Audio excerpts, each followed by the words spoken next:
Okay, we're live. So I'm gonna open it up. We're kind of doing like a test thing here just to see what the tech looks like. Yeah, So I'm gonna give us a little theme song. I'm gonna do an intro off the script, and then let you sort of ask questions to lead the way. Sound good? sure. Yeah, I don't know if I'm exactly ready or Well, this qualified to is do a this test. just yet, but This is a test run. We may never air this. We may sure. body this, but I'm gonna try it to test out the tech and see what we can do here. Can you hear that? No.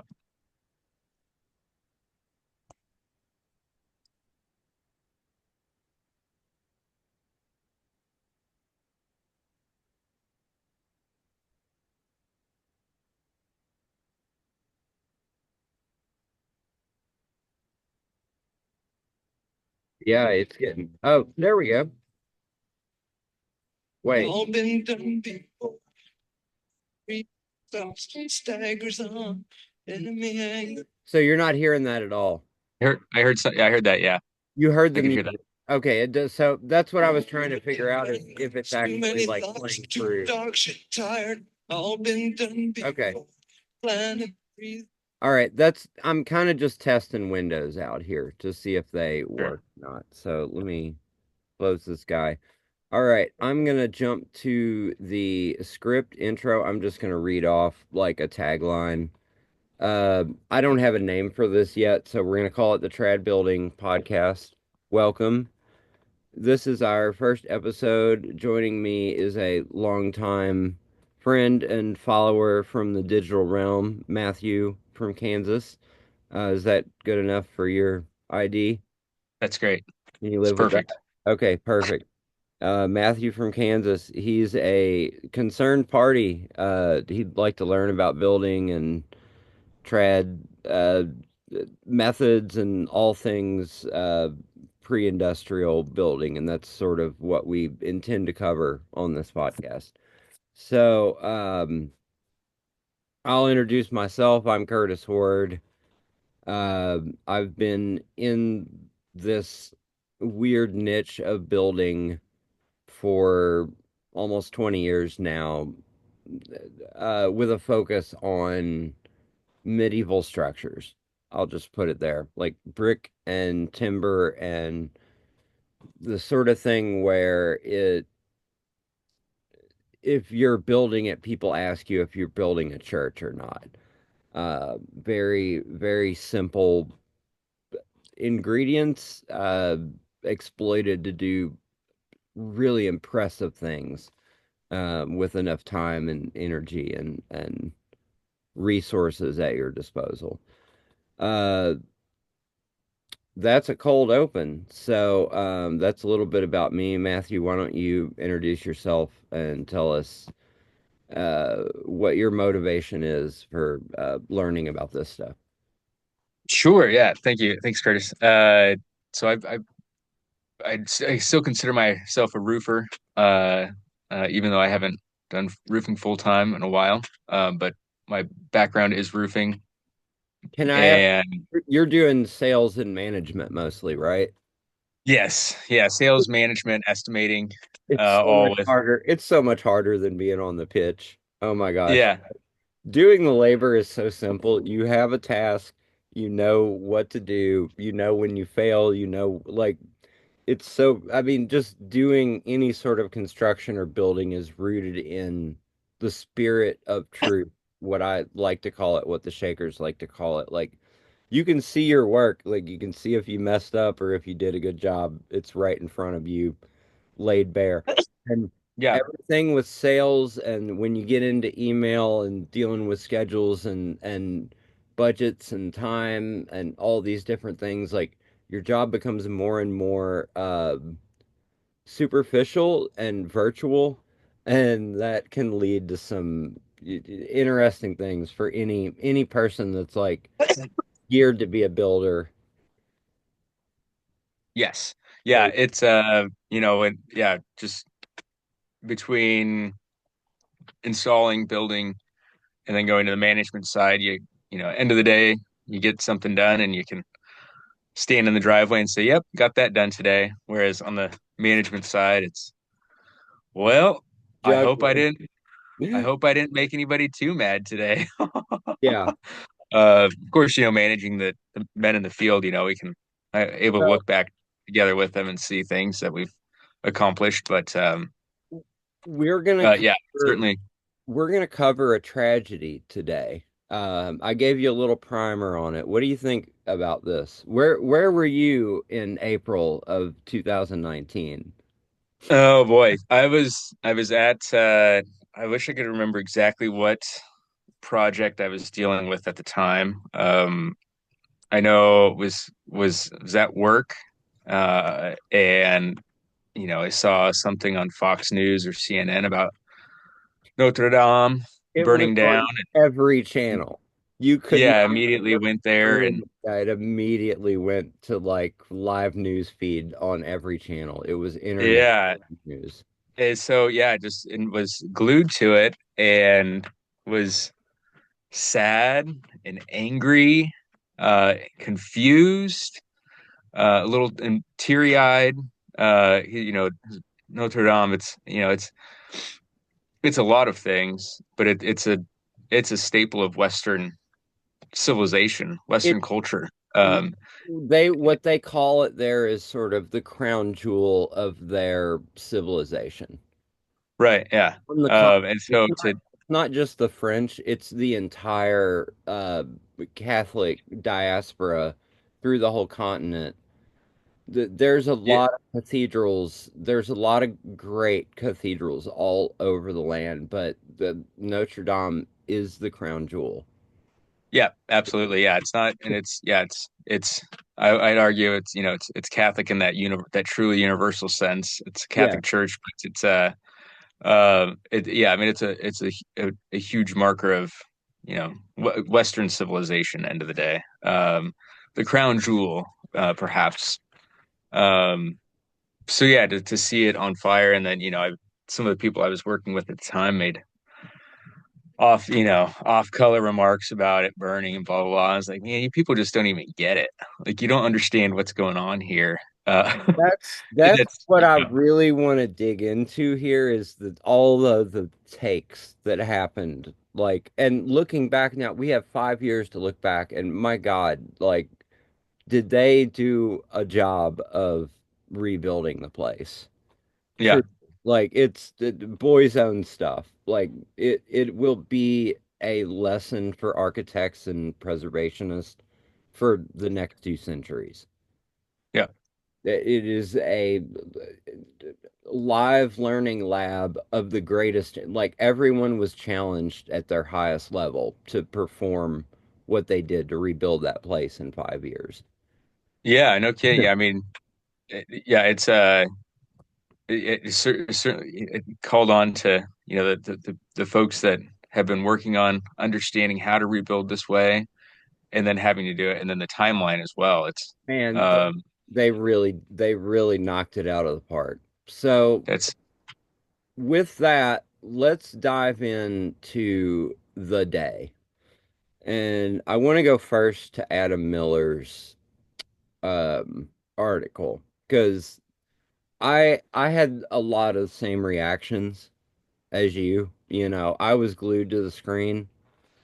I was in Pennsylvania at the time. I had internet that I had to get from the pizza restaurant that I lived above. So I would get onto their like guest Wi-Fi and get online, and you could get CNN streaming at the time. So they had it. I heard about it in the morning and was just glued to it. And then right. within the day, uh, Adam is a competition timber framer in America.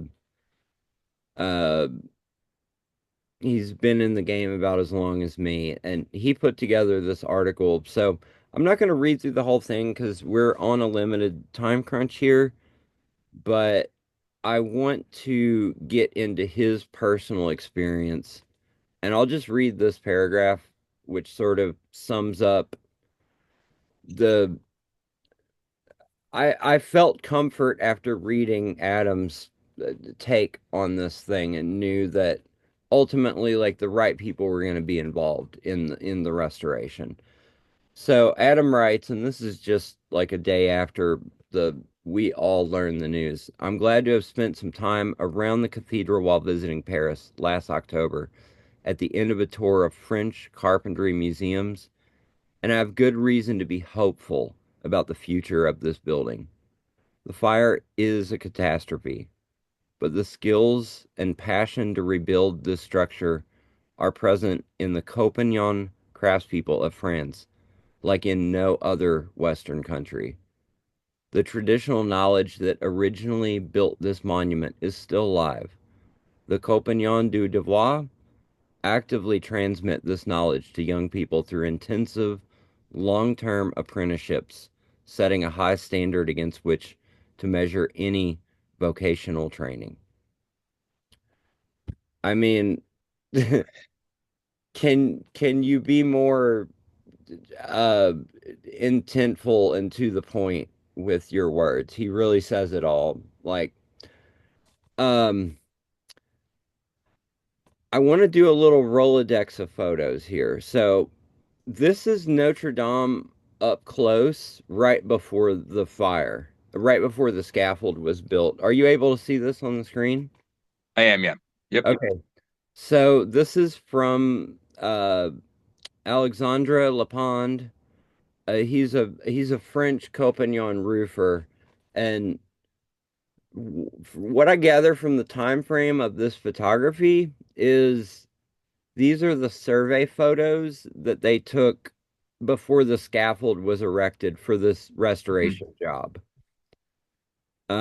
So yeah, just some amazing, like he's sitting on the ridge on the roof through a hatch, looking at the spire that was built in the mid 1800s.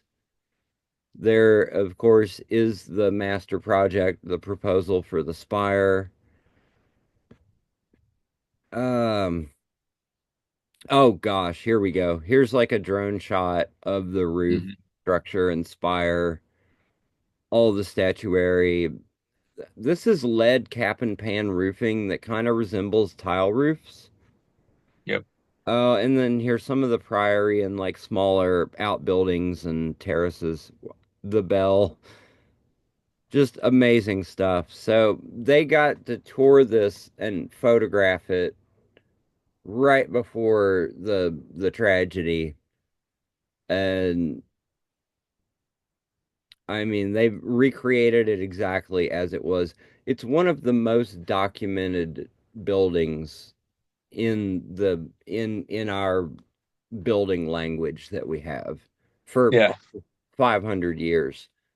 So to be the crown jewel is not just that it's a static monument, it's never changed. Like this thing has been knocked down, bombed, rebuilt, cataloged and toiled over for centuries. It's a living monument that has endured the French Revolution, two world wars, fires, Fires, everything you can throw at it. everything in between. Yeah. No, absolutely. Yeah. Yeah, and It's it's not wild. just Uh, about the building itself, it's the labor and the training methods involved in keeping the crafts alive in that. So based on that, let's jump into some of the mystery um and myth making that goes along with this stuff. I'm sure you've heard, maybe on the day that it burned, you said you heard guys cracking jokes, but you've probably heard someone lament this before that, oh, we can never redo that. We don't have the skill. It costs too much. People don't want to work that hard. Yeah, like all the excuses you can give for not doing things like the traditional, like from the dirt way. yeah. I mean, that was, it was the cracking jokes. That was, the people that were whatever, just don't understand. Yeah, architecture. Like, oh, it'll let it cost burn. Nobody cares. it'll cost 20 billion Yeah, dollars. They'll never be it'll take 100 years. And that's the myths we hear about these cathedral builds is that, oh, they had guys like chained to the wall working their whole lives just to, put up a single arch. None of that is that's right. true. Like none of that is like these guys were military like tacticians when they weren't building monuments. They were off in the off season, usually being press ganged into labor to build scaffolding and sawhorses and God knows what, lickety Yeah. split, like and and quarter making as well, like actually building barracks and setting up all of the infrastructure needed to move troops Uh-huh. and their traveling party of cooks, cleaners, prostitutes. The whole there was a whole wagon train of people that followed a war party that were just the support. And the carpenters and touring laborers made all of that function. And Yeah. we see that running through like the church having its own touring carpenters and builders, and then the sort of power play between the church and monarchies as they started to grow in power and become in the colonial era.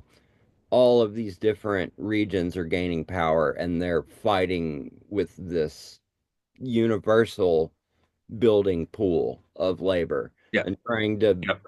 capitalize on it. And in France, this is where we're going to leave off on this episode, is really getting into the craft guilds of France and the period going merging from the medieval period into the early modern and the Enlightenment. Completely ignoring the Renaissance because it was just a weird thing that happened on a peninsula, mostly used to sell art. Very Fair. That's cool. fair. Made some great art, but it's all like it's like it's like the Marvel universe or something, like as its actual cultural impact, it's just a brand to sell a certain type of like class and art to fancy people like Hmm. that are coming into wealth and power in the like colonial states. So they want to buy Yep. into this I thing. agree. They get 100%. it. They get it straight from the Italians. The Italians are like, "Hey, we got all your culture right here. You want some art? We got your art. We're gonna build a big tower out of it. Shoot arrows at our neighbors." Like Right. they're over there warring with each other, building like weird military schools that they'll be known for later in the 19th century. I am really Yeah. rambling. Can you reel me in here? So we're gonna okay, so we're gonna what's yes, we're gonna leave out the Renaissance because there's not Well, because its no, impact has nothing to do with the laborers that built all of right, these monuments. Like right. even the Italians imported Germans and uh, Hmm. Spaniards to build a lot of the stuff, a lot of the marvels of the Vatican and greater Yeah. um, Italy are from imported labor because the masters were on the continent. They were moving back and Yep. forth all the time. They were going wherever they were needed. Just just True. like just like a stagehand troop or like a roaming roofing crew that looks for the next area with the thing that'll set them up for a couple of years. They do all the work in the area and then they move on to the next. So the labors in medieval times were a lot like us. They're not that different. Like they banded around each other and they formed these unions that would later become mystery guilds. They would become myths of, oh, this is where the Freemasons started, yada, yada, yada. Hmm. But it's really all about, you know, a group of laborers that are all in the same struggle, banding together and saying, "Hey, we're all doing the same job here. We're all paid by the same asshole that doesn't treat us right. Right. If we organize together, and that's a way we can leverage our power to, get a little respect around here." And that's Right. where the start of all of these labor guilds come into play. And it's around the same era as the Reformation. It's where people start to be able to read the Bible in their own language and sort of Hmm. actualize and say, hey, if, why not me? Why don't I get those rights like everyone else? And that is a bomb that just changes everything on the continent. But at the ground level, it happens for laborers in that they sort of start viewing themselves as people instead of as like Right. cogs in a machine. Was it, yeah, like recognizing that they're people in a different way as far as it just yeah, I know we'll touch on it, but the how they're always kind of banded together, as it were, in like a union sort of way, I mean, and even it's even continued all the way up until today. Yeah. the most famous version of it has to be the wool beaters in England in like the 1600s. Like these guys had a job that was so ingrained in like touch and feel in the way that they like beat this wool out, and then a machine came along and like completely obliterated their job. And all of See, the wool buyers bought all the machines and they fired these guys. And these are the guys known as the machine breakers. They painted themselves in the middle of the night. They all came up with code names. They snuck into the factories and busted the machines up with their wool beaten hammers. And of course, they were arrested and hung as traitors, and sure. lots of that is just one speck in the whole like grand tradition of labor fighting back against progress that ultimately like cuts them out of a job. And Yeah. who can argue with them if they're starving and they've been pushed to be where they are in life to do something like that. They used to be craftspeople that cared for like what their hands did, and they were turned to be like vandals, in the eyes of the Yeah. law, Yeah. basically, just to protect their ego and livelihood, basically. Uh, on that note, so we have about spent our time mostly with me rambling about labor in the medieval era and a little bit of myth making.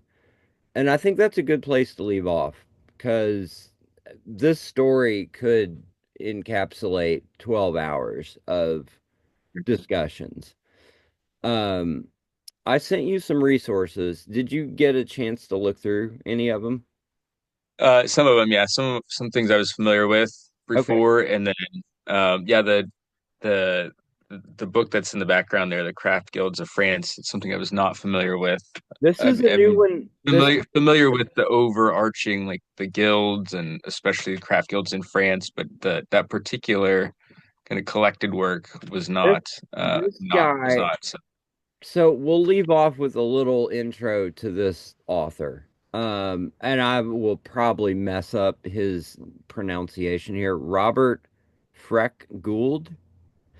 So what I know about him is he's a Freemason, a speculative Mason in the 1800s, and he's doing a deep dive because everyone in the organization is arguing about their origins. Where did we come from? And some of them are making insane statements like, oh, like we're from Egyptian roots. Like there are Freemasons at the time, and these are, mind you, these are guys LARPing as masters of building. The Mhm. whole origin of the Freemasons is like merchants and like middle class guys that want a little bit of like mystique and power in their lives. So they join the Freemasons, and it's all about building ritual, but none of them are practicing builders. So it's a little like you know, it's not. it's not a satanic cult. They're not doing anything crazy. They really they're like Shriners, you know, they just want somewhere to belong. They don't have a trade guild because they're in a, you know, an ununionized profession, and they Sure. go to join this social club basically. And what did they have to fetishize in that time? Pretty much like the coolest guys they could. They didn't have X Games. You know, they couldn't turn on the TV and see like Matt Hoffman doing a 900 or so.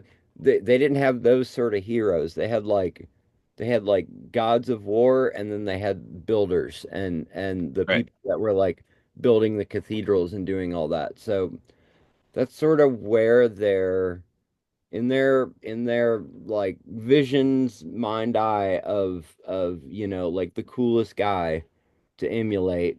Jesus was a carpenter, and they think, yeah, we've got all of these biblical references to building that we can tie in and build this whole mystery cult that puts us in the center of the sort of spiritual guides of the builders, I think, is what they tried to make themselves mold themselves into in the Freemasons.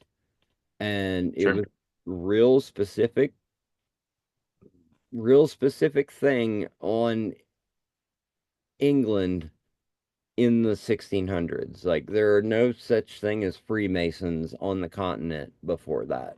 It all sort of coalesced around all those labor struggles and the invention of class and the professional class. And are you going to serve the monarchy? Are you going to be a merchant? Like everyone's sort of giving the big shuffle and figuring out like where people fall in this new thing called capitalism that they're Yeah. developing.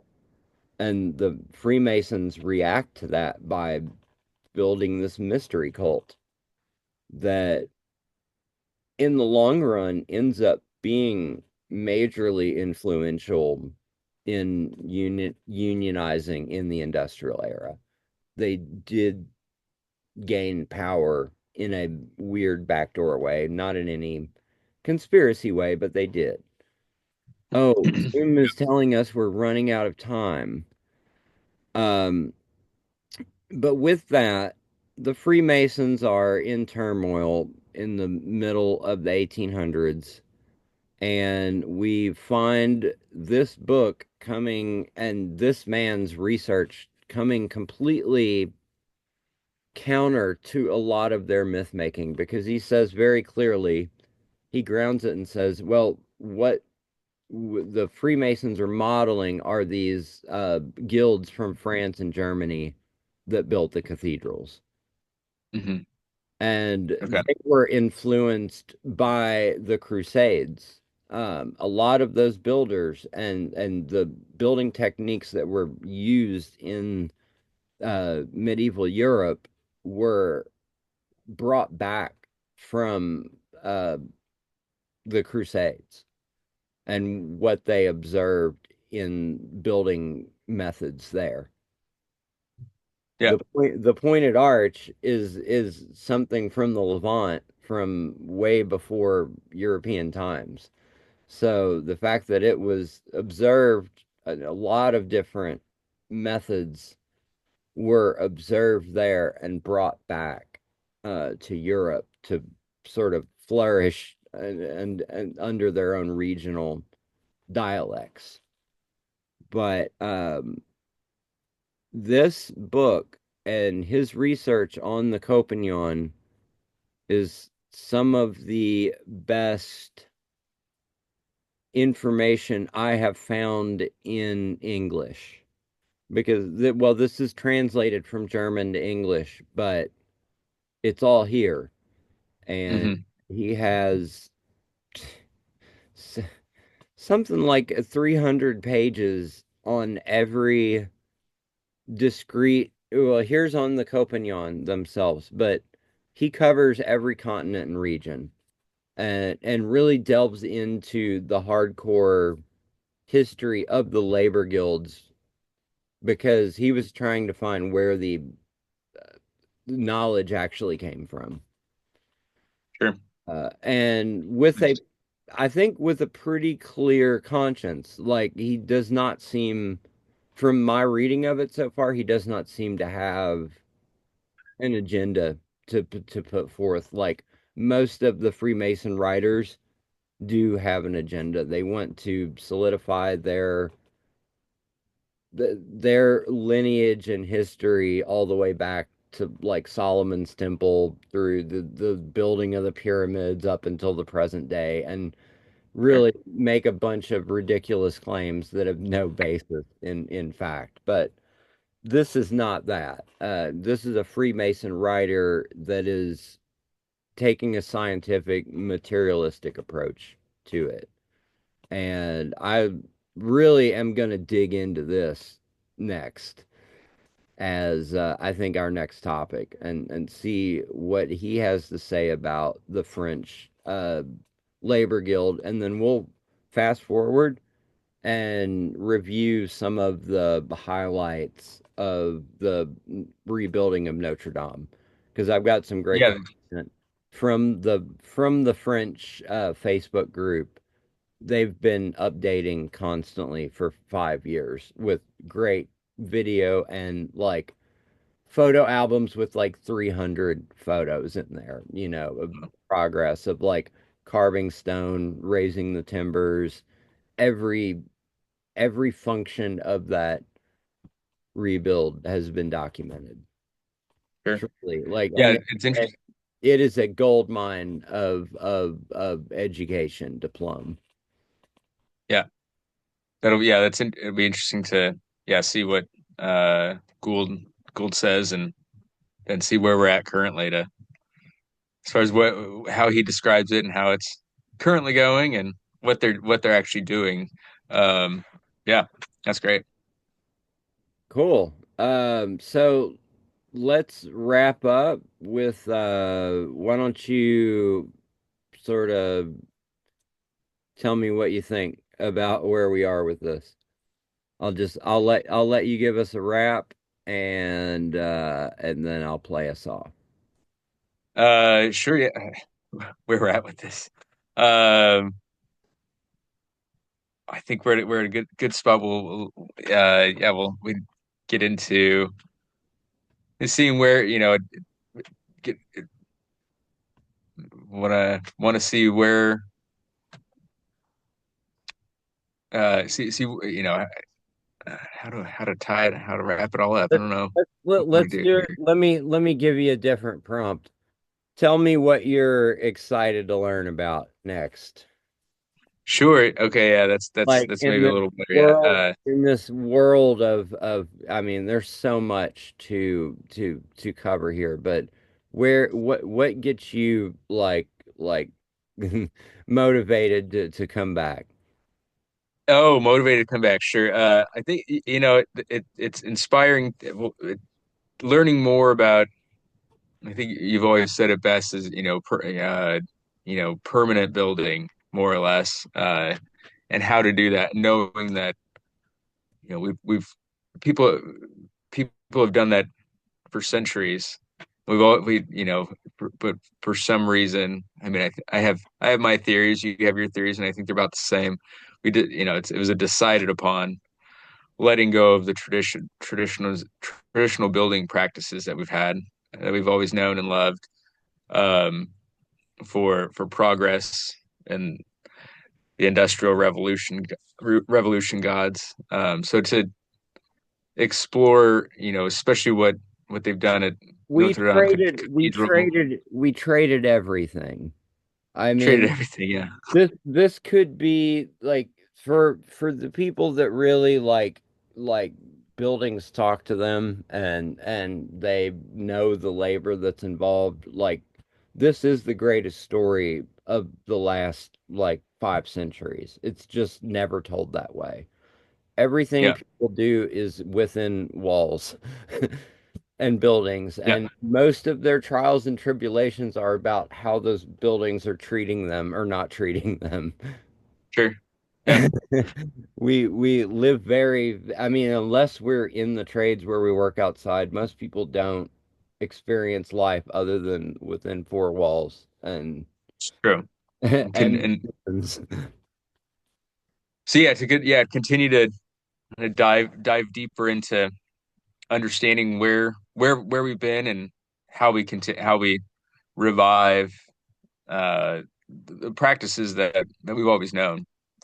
Diving into that deeper with you, and especially having this, this this happy accident of the cathedral as far as the fire, and then getting to see all the documentation of how they brought it all back together with the using the traditional building practices. Uh, it's it's an opportunity. It's a happy, unfortunate opportunity to be able to do that and see it. So and learn more, especially All right. with you as a So guide. Walk us next through it. next step, we got a minute 30 left on our uh budget model of Zoom for our recording. So I'm going to leave us with a portrait of Philbert Delorme here. He's the man. So he was a Copignon and he wrote four books on architecture that are sort of like uh uh, I'm trying to think what's a book that's really hard to tackle in literature, like Catcher in the Rye. It's like he wrote the Catcher in the Rye of architecture books in How like does it compare to Vitruvius? Vitruvius is sort of like the alpha, and Delorme just expands on that. Gotcha. um, in the canon of the French Copignon training, it goes Vitruvius, Delorme, and then their own practitioners within the guild. Sure. So yeah, he's second next, basically next to the His Holiness Vitruvius. Okay. Uh, and with that, I'm gonna play us out, brother. It's been great talking to you. You Absolutely. leave the meeting whenever you're ready, and I'll let the last few seconds of our recording just kind of play out here. Super. Uh,